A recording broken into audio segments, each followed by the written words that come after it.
서울 양평고속도로 사업이 원희룡 국토교통부 장관의 백지화 발표 이후 논란이 더욱 거세지고 있습니다.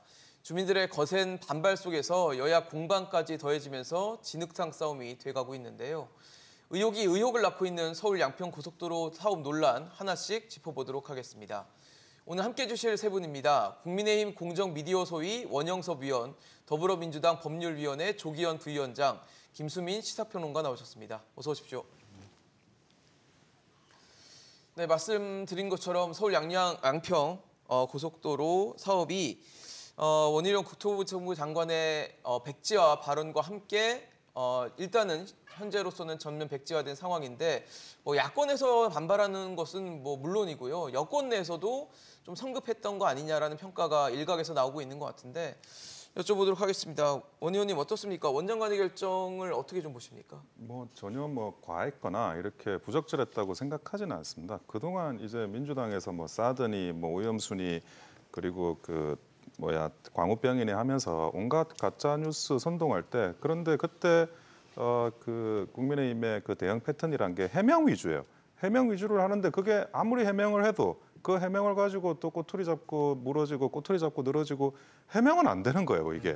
근데 그런 식으로 해명만 계속해가지고는 이게 과연 제대로 대응이 될 수 있는 건지 이 가짜 뉴스에 대한 선동에 대해서. 근데 지금 원희룡 장관이 결국 이제 백지화라는 게 안 하겠다는 게 아니라 못 하겠다는 거지 않습니까? 하려고 하는데 가짜 뉴스로 자꾸 발목을 잡고 지금 이렇게 하는 와중에서 더 특혜 오용만 선동에 기름을 붓는 꼴만 될 것 같으니 지금은 못할 수밖에 없는 상황 아니냐 지금 이렇게 말한 건데 그거를 백지화라는 단어를 썼지만 결국 국민들께서 이게 굉장히 여건을 만들어주지 않는 민주당의 발목 잡기를 더 제대로 부각시키고 그런 가짜 뉴스와 선동에 대해서 제대로 대응할 수 있는 그런 확실하게 그런 대응책으로 지금 제시를 했다라고 생각을 하고 있고요. 예. 그리고 한마디로 민주당은 그럼 어쩌라는 거냐 도대체. 지금 민주당의 생각이라는 게 원안 추진이라는데 그러면 그 원안에는 강하이 씨가 있지도 않은 걸 그 강하이 씨를 넣자는 거냐 빼자는 거냐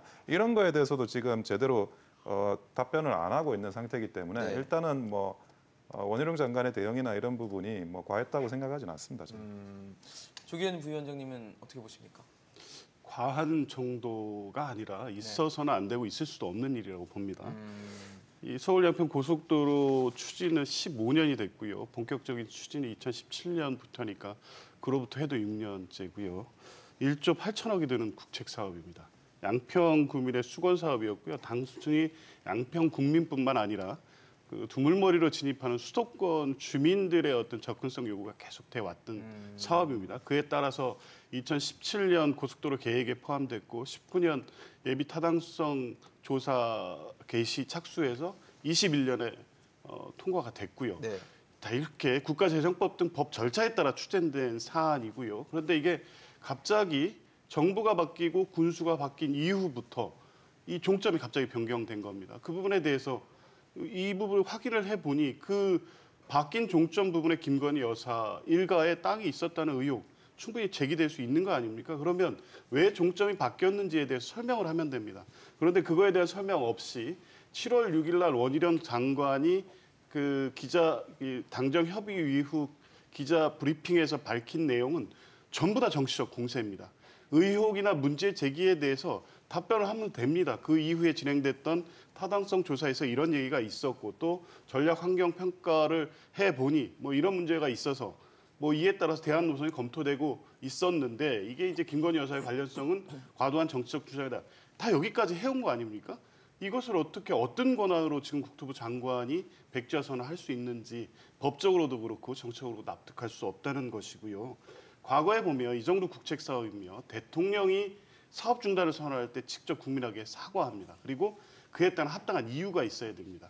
경제성이 도저히 안 돼서 사업 추진이 안 된다거나 당초 예비 타당성 조사 때 고려되지 않은 부분 때문에 주민들 직접 이해 당사자 주민들 반대가 분명하고 격렬할 때 이럴 때 아니면 사업이 백지화나 철회될 수도 없고 만약 그런 상황이 온더라도 이 국책 사업에 대한 책임이 있는 대통령이 사과를 할 정도의 사안들입니다.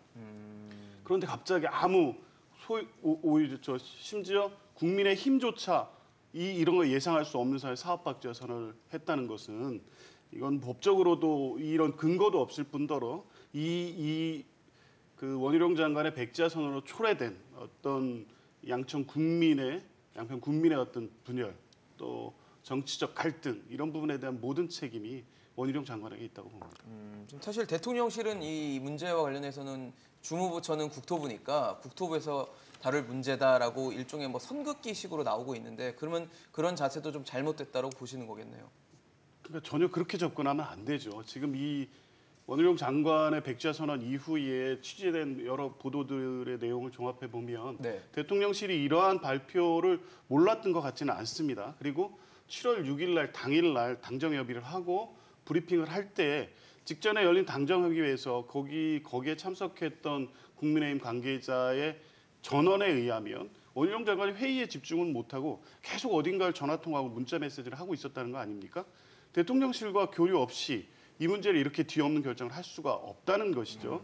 그리고 그 과정의 문제와 관련 없이 15년 동안 추진된 이 국책 사업을 뒤집는 부분에 대해서 대통령실이 어떻게 아무 책임이 없다고 말할 수 있습니까? 그리고 그 핵심 문제는 뭐였냐면 대통령실 일가의 땅 문제였습니다. 이 의혹 부분이 문제 제기가 됐다고 하면 대통령실에서도 책임 있게 대응을 해야지 국토부 장관의 문제, 여야 정치권의 문제로 단순하게 이렇게 넘어갈 수 있는 문제는 아니라고 봅니다.